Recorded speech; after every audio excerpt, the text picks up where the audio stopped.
दर्शक बंधु आज आम आपण मानक एभली एक तथ्य देबु जहाँ आपण मानक पई बेस जरूरी।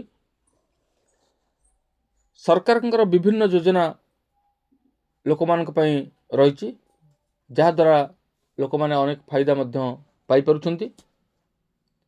जेभली भाव में सीएम किसान योजना, जेभली पीएम सम्मान निधि योजना, एभली विभिन्न योजना अच्छी जहाँ द्वारा लोक मैंने आर्थिक सुविधा सरकार पाई परुछंती। से भली आमे आपण मानक आज एक योजना संबंध में कहबू जहाँ विशेष लोक जानी पारि नांती।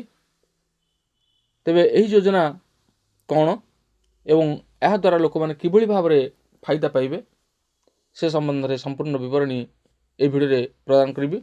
से आपण मैंने भिडियोटी को स्किप करेंगे ना, प्रथम शेष पर्यंत देखिए। जब भिडियो भल लगे पाखे लाल बटन निश्चित सब्सक्राइब करेंगे और पाखे बेल आइकन बजाई देवे और ऊपर ऑल नोटिफिकेशन क्लिक करके भूलें जहाँफल ये भिडियो सर्वप्रथम आपण मान निकट में पहुँच पार। तेबे आसतु जानिबा आमे केउं योजना संबंध में बर्तमान कहवाक जाउछु। आपण माने निश्चित रूपे जानिथिबे लेबर कार्ड संबंध में जहाँ सरकार तरफ लोक मान प्रदान करा जायछि। श्रमिक मान निर्माण श्रमिक मान प्रदान करा जायछि। एही श्रमिक माने सरकार ठारू विभिन्न प्रकार फायदा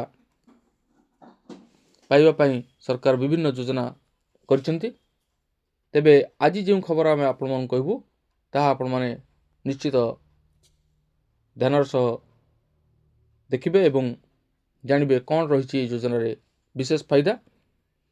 वर्तमान श्रमिक मान विभिन्न प्रकार योजना कार्यकारी कर सरकार। तेबे यही योजना संपर्क में अधिकांश जानी नथिबारु यार लाभ उठाई पारुना। सरकार पक्षर प्रदान करा लेबर कार्ड माध्यम रे सरकार श्रमिक मान अनेक सुविधा जोगाई दउछंती। ए लेबर कार्ड रो लाभ उठाइबा को चाहूथिले एथिपई आमको कौन सब करबा पड़िबो ताहा जानिबा निहात जरूरी। केउ माने एही कार्ड पाई परिबे, वार्षिक आय केते होइथिबा आवश्यक, केउ श्रेणी श्रमिक एथिरे शामिल होई परिबे ताहा एही आर्टिकल आमे जानि परिबा। एही कार्ड माध्यम श्रमिकों परिचय होई परिबो एवं सेमानकु विभिन्न योजना रे सुविधा मध्य जोगाई दिया जिवो। श्रम संसाधन विभाग पक्षरु एही योजना परिचालित होउची। स्किल मिशन अधीन रे एही कार्ड पई आवेदन करि परिबे श्रमिक। यह द्वारा सरकार पाखे श्रमिकों बाबद समस्त तथ्य रहिबो। कार्ड पाइबा पर श्रमिकों को एक रजिस्ट्रेशन नंबर दिया जिवो। ए रजिस्ट्रेशन नंबर माध्यम समस्त योजनार लाभ पाई परिबे श्रमिक। एही योजनार लाभ समस्त श्रमिकों को जोगाई दिया जिवो। एही कार्ड रे केवल सहायता नुहे बरं श्रमिक मानकर दक्षता अनुसार से काम जोगाई दिया जिवो। एही कार्ड पाइबाकु हेले श्रम संसाधन विभाग वेबसाइट विजिट करबाकु आपण हेबो।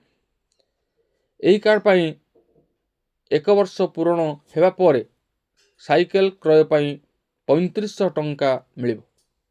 सेही भली श्रमिक मानक पई उपकरण किनिबाकु सरकार लेबर कार्ड माध्यम रे 15,000 टंका जोगाई देबे। केवल निर्माण कारीगर मानक एही सुविधा जोगाई दिया जाउछि। सेही भली घर तैयारी पई 20,000 टंका देबे सरकार। तेबे एथि पई 3 वर्ष पूर्ण होइतबा आवश्यक। खाली सेतिक नुहे, वार्षिक चिकित्सा सहायता बाबद रे अर्थराशि देवे सरकार। एथि पई 3,000 टंका देवे सरकार।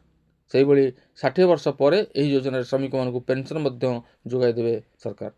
तेबे एही सब लाभ उठाइबाकु हेले श्रमिक जनक बिहार बासिंदा होइतबा आवश्यक। एही योजनार नाम होउछि बिहार लेबर कार्ड योजना। तेणु श्रमिक मानक पई एही योजना सरकार बिहार सरकार लागू करछंती।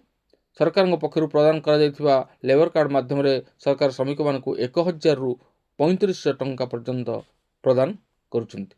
तेबे एथिला एक विशेष गुरुत्वपूर्ण खबर। आज पई पुणी देखा आगामी भिडियो रे रहउची। धन्यवाद, नमस्कार।